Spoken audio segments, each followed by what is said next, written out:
Hello everyone. आज की class में हम डिस्कस करेंगे कंप्यूटर जनरेशन के बारे में, that is history of computer. Computer कैसे बना, मतलब जो मॉडर्न कंप्यूटर हम आज देख पा रहे हैं, जो कि बहुत छोटे से चिप्स में है, डिफरेंट एम्बेडेड पार्ट में, बहुत छोटे से पार्ट्स में आ रहा है आजकल कंप्यूटर। तो ये एक्चुअली बना कैसे? एक दिन में तो बना नहीं होगा। Rome is not built in one day. एक दिन में रोम शहर तो बसा नहीं था। तो इसलिए जो कंप्यूटर जनरेशन की जब भी बात होगी हमारे पास, तो इसकी प्रीवियस हिस्ट्री में इंपॉर्टेंट है। कंप्यूटर तो जनरेशन स्टार्ट हुआ 1940 से, लेकिन इसकी शुरुआत बहुत पहले से ही हो गई थी। बहुत सारे कंप्यूटर के लिए जो प्रयास किए गए कैलकुलेशंस के लिए पहले से भी शुरू हुए। तो वेरी फर्स्ट एफर्ट जो इसमें हिस्टोरिकल है, जिसको बोला जाता है, जो फर्स्ट कंप्यूटर माना जाता है, वो मैकेनिकल कंप्यूटर था आपका। वो था आपका अबेकस, जो आप देख सकते हैं, ये अबेकस है। इसी को फर्स्ट मैकेनिकल कंप्यूटर है, फर्स्ट कंप्यूटर बोला जाता है। पूरी तरह मैकेनिकल है, इसमें बिट्स हैं, इसी से कैलकुलेशंस होता है। इसमें टेंस, हंड्रेड्स, थाउजेंड्स इस तरह से पोजीशंस होती हैं, उनकी कैलकुलेशंस इस तरह होती है। डेसिमल पॉइंट्स के भी होते हैं। इससे एडिशन, सब्ट्रैक्शन, मल्टीप्लिकेशन, डिवीजन बहुत फास्ट वे में किया जा सकता है। इस तरह का वैदिक मैथमेटिक्स में भी बहुत मेथड्स हम लोगों ने देखे हैं, कंप्लीट लोग इसे करते हैं डे टू डे लाइफ में। बट ये अबेकस से कंप्यूटिंग की शुरुआत हुई, एक डिवाइस की बात हुई जो अबेकस से शुरुआत हुई। इसके बाद भी और भी काफ़ी एफर्ट्स रहे। नेपियर्स बोन रहा है आपका, लेबनीज रूल रहा, और इसके बाद में पंच कार्ड के सिस्टम्स आए जो कि पावर लूम इंडस्ट्रीज के लिए यूज़ किया गया।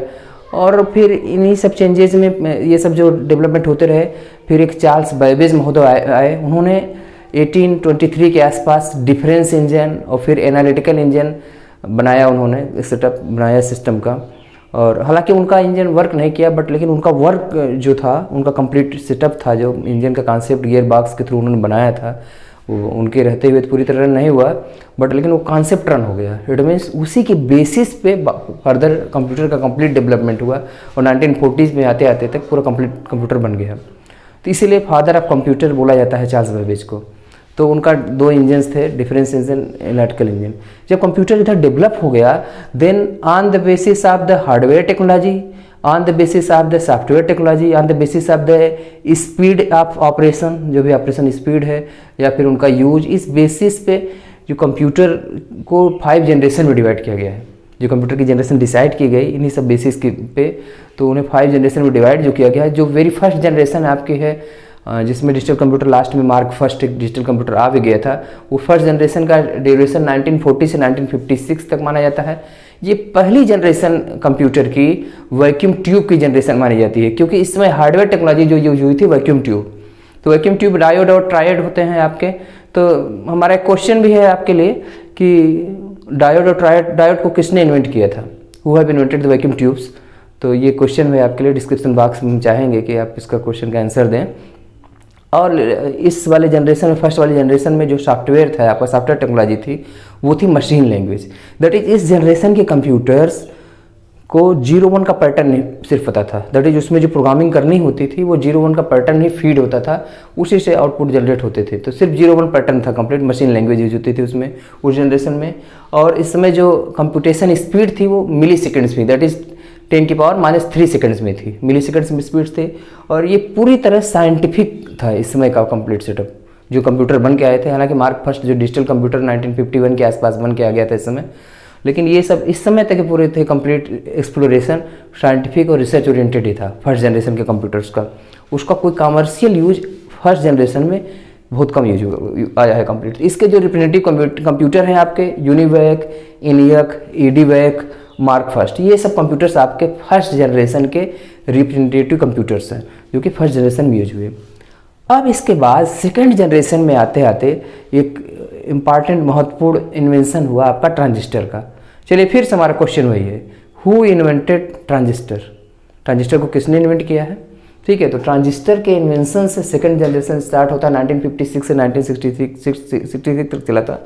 तो इस जनरेशन के जो हार्डवेयर टेक्नोलॉजी है आपकी ट्रांजिस्टर बेस्ड है, और इस समय तक सॉफ्टवेयर जो आपका आ गया वो असेंबली लैंग्वेज आ गया। इट मीन्स अब 0-1 के पैटर्न की जगह पर सिंबॉलिक कोड यूज करने लगे। जैसे एडिशन के लिए ADD ऐड यूज कर लिया, सब्ट्रैक्शन के लिए SUBH कर लिया, इस तरह का सेटअप कर लिया। और अल्टीमेटली कंप्यूटर को तो सिर्फ मशीन लैंग्वेज समझ में आती है 0-1, तो इसमें एक ट्रांसलेटर यूज हुआ, असेंबलर, जिसने असेंबली लैंग्वेज को मशीन लैंग्वेज में कन्वर्ट किया। ये सेकंड जनरेशन के कंप्यूटर में रहा, और ओबियसली स्पीड अच्छी हो गई इसमें आते आते। वो स्पीड आपकी माइक्रो सेकेंड्स में हो गई। और इस जनरेशन में आते आते सेकंड जनरेशन में कमर्शियल यूज भी स्टार्ट हो गया, साइंटिफिक के साथ साथ कमर्शियल यूज भी, क्योंकि हाई स्पीड के लिए ये डिवाइस कंप्यूटिंग की यूज करने लगे और कमर्शियल यूज होना शुरू हो गया। तो इस जनरेशन के जो रिप्रेजेंटेटिव कंप्यूटर थे PDP-8, IBM 1401, CDC 1604, ये सब थे।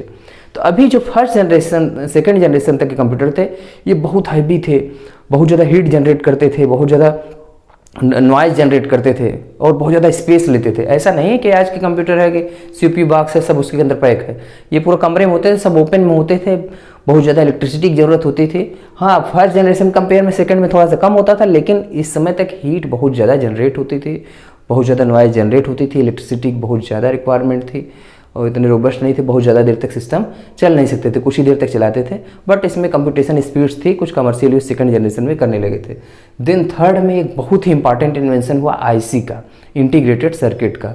तो इंटीग्रेटेड सर्किट IC का इन्वेंशन किसने किया? ठीक है, ये अलग क्वेश्चन है आपके लिए। फिर IC का इन्वेंशन हो जाने से थर्ड जनरेशन जो 1964 से 1971 तक चला, तो इस जनरेशन को थर्ड जनरेशन में IC बेस्ड हो गया। कई कंपोनेंट्स जो इलेक्ट्रॉनिक्स के हैं वो सिर्फ एक सिंगल चिप पे फैब्रिकेट होने लगे, इसीलिए इसको इंटीग्रेटेड सर्किट बोलते हैं। तो इससे डिवाइसेस थोड़ा सा छोटी होनी शुरू हुई उसके कंपेयर में, सेकंड जनरेशन के कंपेयर में। और IC के होने की वजह से थोड़ा कंप्यूटर भी थोड़े से छोटे हुए ओबियसली। और इस जनरेशन में आते आते कुछ हाई लेवल लैंग्वेजेस भी आ गई। हाई लेवल लैंग्वेज में आपका basic language, beginners all purpose symbolic instruction code, COBOL common business oriented language, FORTRAN formula translator, ये सब लैंग्वेज, पास्कल, ये सब लैंग्वेजेस इसमें हाई लेवल में आ गया। और ऑपरेटिंग सिस्टम की भी शुरुआत हो गई उस समय, OS2 वगैरह ऑपरेटिंग सिस्टम उस समय तक आ गया IBM के लिए। और स्पीड ओबियसली स्पीड इसमें और बेटर हुई और वो स्पीड आपकी नैनो सेकंड्स में आ गई, दैट इज़ 10⁻⁹ सेकंड, अच्छी स्पीड हो गई। और इस समय का फिर से ज़्यादा कमर्शियल होने लगे सिस्टम्स, जैसे साइंटिफिक रिसर्च के लिए यूज किए और ज़्यादा कमर्शियल यूज करने के लिए, क्योंकि कोबोल आपका बिजनेस ओरिएंटेड लैंग्वेज है, कोबोल लैंग्वेज यूज होने लगी, तो ज़्यादा कमर्शियल यूज थर्ड जनरेशन में आते आते कंप्यूटर का काफ़ी होने लगा। और इसके रिप्रेजेंटेटिव कंप्यूटर PDP-11, IBM 370 ये सब रहे। और फोर्थ जनरेशन में आते ही एक बहुत ही इंपॉर्टेंट इन्वेंशन रहा माइक्रो प्रोसेसर का। फोर्थ जनरेशन को माइक्रो प्रोसेसर की जनरेशन बोलते हैं, क्योंकि micro processor first micro processor Intel 4004 इसी फोर्थ जनरेशन के समय में आया और इसने और ज़्यादा चेंज किया। माइक्रो प्रोसेसर का मतलब होता है CPU on single chip, that is CPU के जितने भी कंपोनेंट्स होते हैं, ALU, CU, रजिस्टर्स और सब, वो सब एक ही चिप पे आ जाते हैं, फैब्रिकेट हो जाते हैं। तो वो पूरा CPU एक चिप पे आ जाता है, इसलिए इसे माइक्रो प्रोसेसर बोलते हैं। प्रोसेसिंग का है कैपेबिलिटी, CPU की जो कैपेबिलिटी है वही माइक्रो प्रोसेसर भी है। माइक्रो CPU में जो पूरा कंप्लीट बॉक्स होता था वो कंप्लीट, वो सब क्या हो गया आपका, CPU के सभी कंपोनेंट्स एक चिप पे आ गए तो माइक्रो प्रोसेसर हो गया। इससे कंप्यूटर और छोटे होने लगे। और इस जनरेशन में आके पहली बार फोर्थ जनरेशन में माइक्रो प्रोसेसर के आने की वजह से PC आया, पर्सनल कंप्यूटर आया, पहली बार माइक्रो कंप्यूटर आया। माइक्रो प्रोसेसर बेस्ड होने की वजह से इसको माइक्रो कंप्यूटर बोला गया। पर्सनल कंप्यूटर, डेस्कटॉप PC जो हम डे टू डे लाइफ में भी देख रहे हैं, इसकी शुरुआत इसी समय से हुई। और इसमें जो आपका ऑपरेटिंग सिस्टम है वो भी DOS और विंडोज़ आ गया। बिल गेट्स के टाइम पे विंडोज़ का इन्वेंशन हो गया। इसमें आते आते ग्राफिकल यूजर इंटरफेस आ गया, नेटवर्क में आ गए कंप्यूटर, दैट इज़ अभी तक स्टैंड अलोन कंप्यूटर पे ज़्यादा कॉन्सेप्ट था। अभी इस जनरेशन में आने के बाद कंप्यूटर में रिसोर्स शेयरिंग भी स्टार्ट हो गई। नेटवर्किंग का एक ही पर्पज है, सबसे इंपॉर्टेंट पर्पज होता है रिसोर्स शेयरिंग। जब नेटवर्क में आता है कंप्यूटर एक दूसरे से तो रिसोर्सेज का शेयरिंग होता है। ये सब सेटअप पूरा इसमें आ गया, GUI बेस्ड हो गया। डेटाबेस का भी कॉन्सेप्ट इसमें फोर्थ जनरेशन में स्टार्ट हो गया। ओबियसली स्पीड बहुत अच्छी हो गई, पिको सेकंड्स में आ गया स्पीड। और ये commercial use, personal use, home entertainment सबके लिए कंप्यूटर यूज करने लगे। इसका 1981 में IBM ने फर्स्ट PC दिया, डेस्कटॉप PC दिया। और 84 में एप्पल मैकिन्टोश ने 84 में आके फर्स्ट PC दिया, मैक PC। ये रिप्रेजेंटेटिव कंप्यूटर फोर्थ जनरेशन के थे। ये फर्दर इसमें लैपटॉप भी लेटर जनरेशन में लेटर आया, इसमें फोर्थ जनरेशन के अंतिम में आते आते, और काफ़ी चेंजेज आ गए। अब जब इसके बाद वाला जनरेशन जो प्रेजेंट जनरेशन है आपकी, वो अभी तक चल ही रहा है, वो फिफ्थ जनरेशन है। फिफ्थ जनरेशन पूरी तरह AI बेस्ड है। ऐसे तो कहने के लिए जो करेक्टरिस्टिक्स होती हैं कंप्यूटर की, स्पीड होता है, एक्यूरेसी होती है उसके अंदर, हायर स्पीड होता है, स्टोरेज कैपेबिलिटी बहुत ज़्यादा होती है, बहुत वर्सेटिलिटी होती है उसमें, और साथ ही साथ डिलीजेंट होता है वो, दैट इज़ विदाउट टायर्ड वो वर्क कर सकता है। ये सब करेक्टरिस्टिक्स होती हैं। और IQ नहीं होता है, उसमें फीलिंग्स नहीं होती, बट 5th जनरेशन के कंप्यूटर में सेंसर्स के थ्रू कुछ न कुछ IQ लेवल उसमें इंट्रोड्यूस करा दिया गया, इसलिए उसे आर्टिफिशियल इंटेलिजेंसी बोला गया, इमुलेट किया गया। Emulation of the human intelligence is known to as artificial intelligence, AI आ गया। जैसा ह्यूमन बिहेव करता है उस तरह का बिहेवियर कंप्यूटर भी करने लगा, वो पहचानने लगा। कैसे? उसके पास भी आँख आने लगा, CCTV कैमरे का यूज होने लगा, सेंसर्स का भी यूज होने लगे, ये सब चीज़ें करने, रिकग्निशन करने लगा वो डिफरेंट टाइप का, वॉइस का रिकग्निशन करने लगा, स्पीच का रिकग्निशन करने लगा, फेस का रिकग्निशन करने लगा। ये सब पूरे कॉन्सेप्ट इसमें आ गए। NLP नेचुरल लैंग्वेज प्रोसेसिंग का कॉन्सेप्ट आ गया इसमें, जो डायलेक्ट्स हमारे हैं वो भी समझने लगा कहाँ कहाँ का डायलेक्ट है, ये सब चीज़ें इसमें आ गए। रोबोटिक्स आ गया और एक्सपर्ट सिस्टम आ गए, मशीन लर्निंग का कॉन्सेप्ट आ गया, इंटरनेट ऑफ थिंग्स का, मीन्स 2 कारें एक साथ जा रही हैं तो एक कार दूसरे को बता सकती है कि कर सकता है कि स्पीड आपकी ज़्यादा है, आप इसी स्पीड से चलेंगे तो हमसे टकरा जाएंगे, पीछे वाले कार को बता दिया। तो मशीनें भी आपस में कम्युनिकेट की। तो इस तरह का भी कॉन्सेप्ट IoT पे कंप्लीट सेटअप आ गया है। मॉडर्न अभी फ्यूचर में और भी चेंजेस आप देखेंगे जो आते जा रहे हैं कंप्लीट। तो ये पूरा न्यू जनरेशन का है, that is AI based generation का है जो कंप्लीट सेटअप है। तो ये जनरेशन में चेंजेज होते जा रहे हैं। जो कंप्यूटर बहुत बल्कि बहुत भारी एक कमरे के साइज़ के हुआ करते थे, पूरा बहुत ज़्यादा हीट जनरेट करते थे, बहुत ज़्यादा नॉइज जनरेट करते थे, बहुत ज़्यादा इलेक्ट्रिसिटी यूज होती थी, वो कंप्यूटर धीरे धीरे बहुत हाथों में आ गए हैं, स्मार्ट वॉच में आ गए हैं, आपके पास हर जगह कंप्यूटर एम्बेडेड सिस्टम्स में आ गए हैं और बहुत सारे अप्लायंसेज में इस तरह से यूज होने लगा है कि बहुत लो बैटरी कंस्ट्रेंट्स में भी यूज किए जा सकते हैं वो। और जिस तरह की कंप्यूटिंग रिक्वायरमेंट है, as per computing requirement different type के कस्टमाइज कंप्यूटर्स बन रहे हैं और इसके फर्दर डेवलपमेंट्स और भी ज़्यादा आने वाले हैं जो कि IoT बेस्ड हैं कंप्लीट सेटअप में। तो ये आपका सिंपल सा डिस्कशन था आपका कंप्यूटर जनरेशन्स के बारे में। और भी कंप्यूटर में जो ग्रो विथ टेक्नोलॉजी की बात मैं कर रहा हूँ, टेक्नोलॉजी के साथ क्या क्या सीखना है आपको और सब चीज़ें क्या जानना है, 1 by 1 हम इसे डिस्कस करते रहेंगे। मैंने शुरू में ही कहा था कि Rome is not built in 1 day, एक दिन में रोम नहीं बना था, इसलिए ये धीरे धीरे हम करेंगे स्टेप्स में।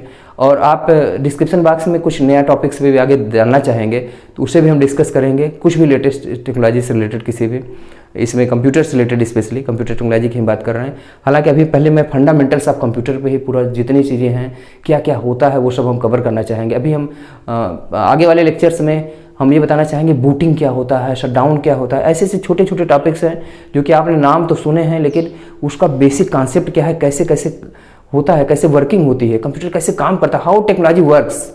एक्चुअली मेरा फोकस यही है कि हाउ टेक्नोलॉजी वर्क्स, कैसे टेक्नोलॉजी काम करती है, इन सब चीज़ों पर फोकस रहें। इसलिए हम बेसिक कॉन्सेप्ट थ्योरेटिकली बताना चाह रहे हैं आपको कि ऐसे ऐसे वर्क होते हैं इसमें। और इसी के साथ अभी इस पर्टिकुलर लेक्चर्स के लिए मैं स्टॉप करता हूँ। Thank you.